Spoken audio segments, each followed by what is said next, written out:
TMC আর BJP এই দুটো দল মিলিতভাবে আরএসএস দ্বারা পরিচালিত হয়।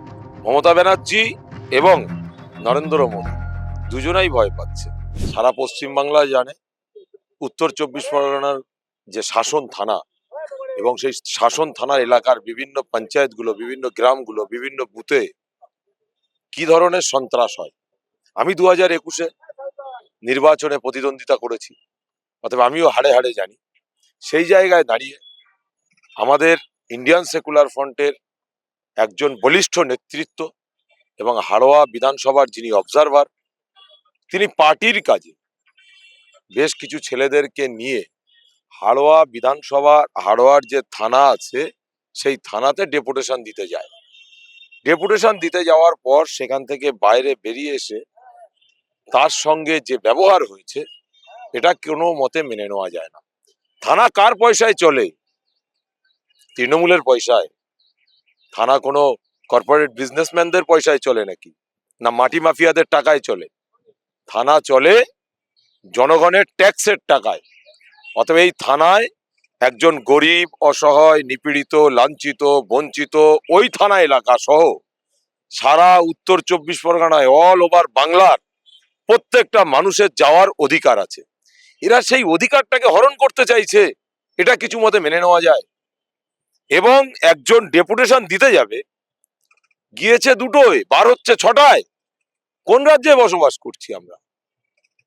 এটা নিয়েই সঠিক তদন্ত হবে, সিসি ক্যামেরা দেখবে এবং ওই থানার সামনে যে বা যারা মব করেছে তাদের আইনি ব্যবস্থা নেবে। তার জন্যই আমরা এসপি অফিসে বলতে এসেছি, জানাতে এসেছি। এসপি ম্যাডাম এবং আরো যারা প্রশাসনের মানুষ আছে তারা জানে আমরা গণতান্ত্রিক পদ্ধতিতে আন্দোলন করি, লড়াই করি, সংগ্রাম করি, আমরা সংবিধানকে মান্যতা দেই।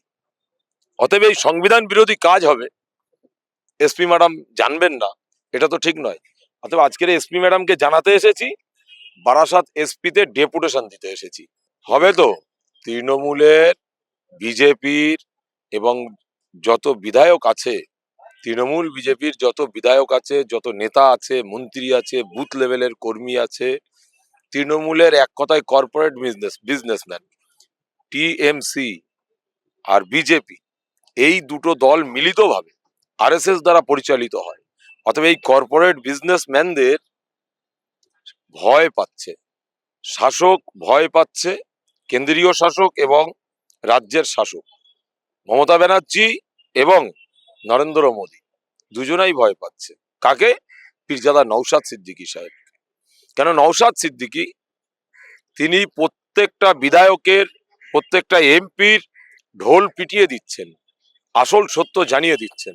সংবিধান এমএলএ এমপিদেরকে যে জায়গা দিয়েছে, যে কাজ করার ক্ষমতা দিয়েছে, যে কাজ করার জন্য মানুষ, জনগণ ভোট দিয়ে এমএলএ এমপি বানিয়েছে, তারা যদি সেই কাজগুলো না করে তার জন্য নওশাদ সিদ্দিকী তো ঘরে বসে থাকবে না।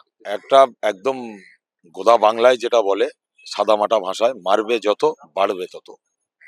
এরা যত মেরেছে, যত জেল খাটিয়েছে, যত মিথ্যা কেস দিয়েছে, আইএসএফ তত ঘরে ঘরে ঘরে ঘরে ঘরে ঘরে পৌঁছে গেছে। অতএব এরা যতই শাসক ভয় দেখাক, ইন্ডিয়ান সেকুলার ফ্রন্টের প্রত্যেকটা কর্মী নওশাদ সিদ্দিকী তৈরি হয়ে গেছে। হাজার হাজার নয়, আজকের দিনে কয়েক লক্ষ কর্মী সমর্থক তারা রাস্তায় নামার জন্য সর্বসময় ব্যস্ত হয়ে আছে। খালি পীরজাদা নওশাদ সিদ্দিকী সাহেব এবং আব্বাস সিদ্দিকী সাহেব, আমাদের দলের প্রতিষ্ঠাতা তিনি, এবং আমাদের দলের রাজ্য কমিটি, কেন্দ্রীয় কমিটি, আমরা শুধু আমাদের ছেলেদেরকে ধৈর্যর বার্তা দেই, সুস্থ সমাজ গড়ার বার্তা দেই বলে এখনো পশ্চিমবাংলায় অরাজকতা তৈরি হয়নি। তবে এটা ভাববেন না যে বা যারা আটকাচ্ছে, বাধা দিচ্ছে, তারা যেন এটা না ভাবে যে আমরা দুর্বল। আমরা যেদিন গাঁট ছেড়ে বেরিয়ে আসব সেদিন কিন্তু গুহার মধ্যে ঢুকে যেতে হবে এই সমস্ত মানুষগুলোকে।